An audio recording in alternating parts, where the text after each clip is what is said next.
Jai Hind students. We have covered 2-3 topics of gravitation in the last lectures. First of all, universal gravitational constant. What is the concept of free fall? How the value of G is correlated with the radius of Earth or the distance between the objects. So these are the topics. To practice those topics in numerical form, it will be a very different experience for you. So let's start with the formative practice of your NCERT textbook on page number 95. These are the in-text question and these are so much relevant for you. In fact, sometimes questions are asked directly from these type of questions. So I'm going to read the question. What you have to do is to pause the video, solve it, and then I will make a solution of that. तो आपको वहाँ पर check करना है. इससे होगा क्या कि जब आप वीडियो को पॉज करके अपना दिमाग लगा करके चीज़ों को सॉल्व करने की कोशिश करेंगे, अगर हो जाती है तब तो वो रिटेनिंग में रहेगी. आपकी रिटेंशन पावर आपकी मजबूत है, तो वो आपके एग्ज़ाम टाइम्स तक और इसके बाद भी आगे भी क्लास 11th में भी आपके दिमाग में रहेगी. अदरवाइज़ क्या होगा कि आपको एक बार सोल्यूशन देखना है तो देख लीजिए, कोई बात नहीं है. सर मैं क्या करेगा, मैं खुद वीडियो को पॉज नहीं करेगा मैं सोल्यूशन, ऐसा मत करिएगा. So question number 3 is a piece of space junk of mass 24 kg is at a distance of 7 into 10 to the power 6 meter from the center of the earth. Okay, there is a space junk whose mass is given as 24 kg and the distance between the space junk and the center of the earth is 7 into 10 to the power 6. What is the gravitational force between the space junk and the earth? और आपकी सहूलियत के लिए थोड़ा सा universal gravitational constant की value आपको दे रखी है, बताइए. 6.67 10 to the power -11 newton metre square पर kg square. Mass of earth is given as 5.97 10 to the power 24 kg. So what will you do? Just apply the Newton's law of gravitation. तो आपको यहाँ पर करना ये है बच्चों, F = G m1 m2 by r square. तो G की वैल्यू आपको दे रखी है, ये यहाँ से आप निकाल सकते हैं. कैपिटल G की value 6.67 10 to the power -11. Small m which is space junk's mass, that is 24 kg, and the mass of earth is given as 5.97 10 to the power 24 kg divided by r square. बोले तो distance कहाँ से कहाँ तक का, centre to centre. तो centre से centre हमें डिस्टेंस दिया हुआ है 7 इंटू 10 to the power 6 और उसका whole square. Now when you try to solve this you have to use your hand and your brain. Don't use calculators, don't use any type of electronic gadgets because they are not allowed at all. So when you practice these type of calculation, these type of numerical, आपकी problem solving skills अपने आप enhance करेंगी.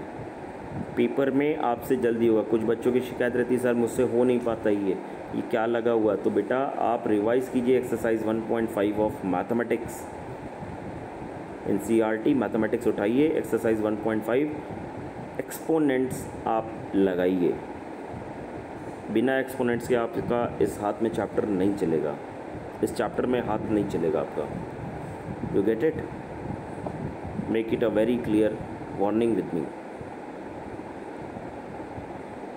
Okay, the force come out to be 195.03. Now next question is a weather satellite orbits the earth at a height of 560 km. What is the value of gravitational acceleration at the position of the satellite? Question समझ में आया कि नहीं?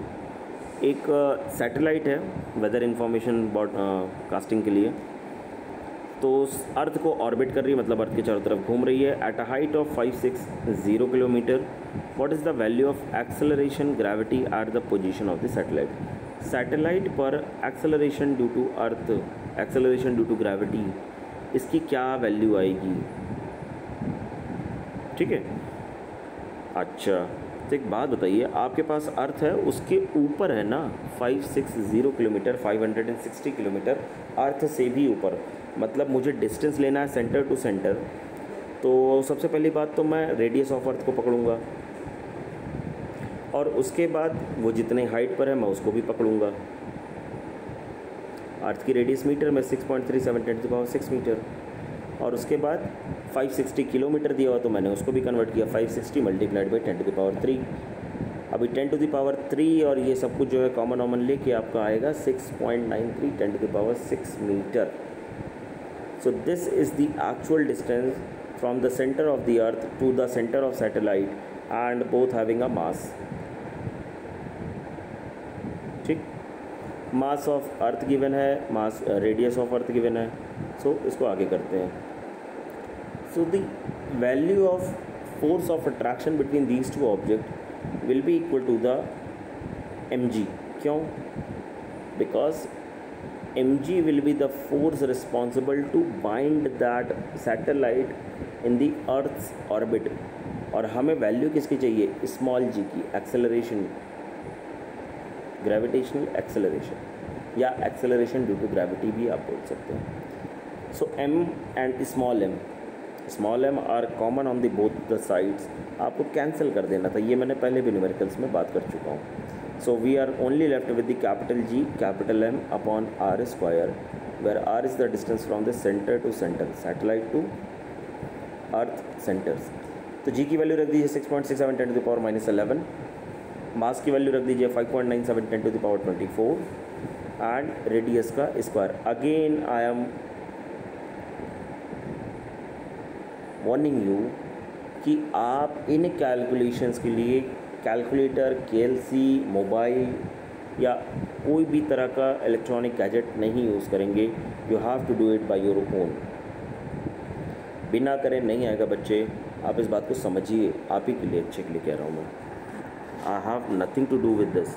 मैं कर लूँगा, आप नहीं कर पाओगे। और उसके बाद आपकी हो सकती है कि वैल्यू आए 8.2। आपने डेसिमल के 1 प्लेस तक निकाली, यूनिट सही लिखिए, it is correct, absolutely correct. 8.2 metre पर second square will be the value of acceleration, gravitational acceleration. Is it okay? Fine. आपकी ज़्यादा निकालने का मन है और ज़्यादा प्रिसाइज वैल्यू चाह रहे हैं आप, तो आप डेसिमल के 2 प्लेसेस तक निकाल लीजिए। That's all from my side. Okay, now question number 5। Question number 5, what does it mean?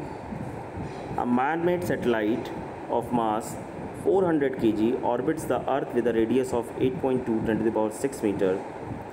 Linear speed of satellite is given as 6.96 multiplied by 10 to the power 3 meter per second. What is the centripetal force acting on a satellite? As we all know, centripetal force is nothing but the mv square by r. This is the expression for centripetal force, mv square by r. So, and the force F could be given as mass of satellite, that means 400 kg, multiplied by V, which is written here as linear speed, given as 6.96 10 to the power 3, इसका whole square, and radius of earth, that is 8.2 10 to the power 6. हो सकता है कि question अलग अलग format में अलग अलग क्वेश्चंस अलग अलग रेडियस ऑफ अर्थ दे दें। You don't have to get confuse over that. आपने जो वैल्यू NCERT में दी है आपने वो याद की। अगर क्वेश्चन में गिवन है then take the value of radius of earth as same given in the question. If not then apply your, और वहाँ पर आप लिख देंगे साइड में that I have taken the radius of earth this much. That's all. Is it okay? Okay. क्योंकि जो teacher है वो आपकी वैल्यूज़ को देख के सेटिस्फाइड हो जाएगा। अगर क्वेश्चन में गिवन होगा तो आपके लिए भी वही गिवन है, टीचर के लिए भी वही गिवन है। अगर नहीं गिवन है तो टीचर भी NCERT से रेफ़र करेगा, आप भी NCERT की ही वैल्यू को याद रखेंगे। ठीक है? So 400 multiplied by 6.96 10 to the power 3 का whole square upon 8.2, this will come out to be 2363 Newton. Coming to the next question, this figure shows the Mercury orbiting the Sun with a radius of 5.79 10 to the power 10 meter and a period of revolution is this much second. Calculate the mass of Sun. ठीक, कुछ ये चीज़ है। अच्छा, तो ये numerical मैं आपको homework दे रहा हूँ, आप इसको समझिएगा। Although it is not in your syllabus but just tried how the value of this comes, क्योंकि ये अभी आपके सिलेबस में नहीं है बट क्लास 11th में है। So it's a homework to you, just research about it and अगर आपको नहीं आता फिर मैं अगले वीडियो में बात करूँगा या आप मुझसे क्लास में भी पूछ सकते हैं। ठीक कि सर वो वाला नहीं आया। ये एक्चुअल कोई फॉर्मूला नहीं है, अभी आपको रटवा दूंगा मैं, फिर आप कहेंगे सर इस टाइप की न्यूमेरिकल मैं कितने फॉर्मूले याद रखूँगा, भूल जाऊँगा, ऐसा होगा वैसा होगा. No need to remember all these formula, just remember only one formula, that is universal Newton's universal gravitational वाला, बस. That's all. So thank you and Jai Hind. God bless you all.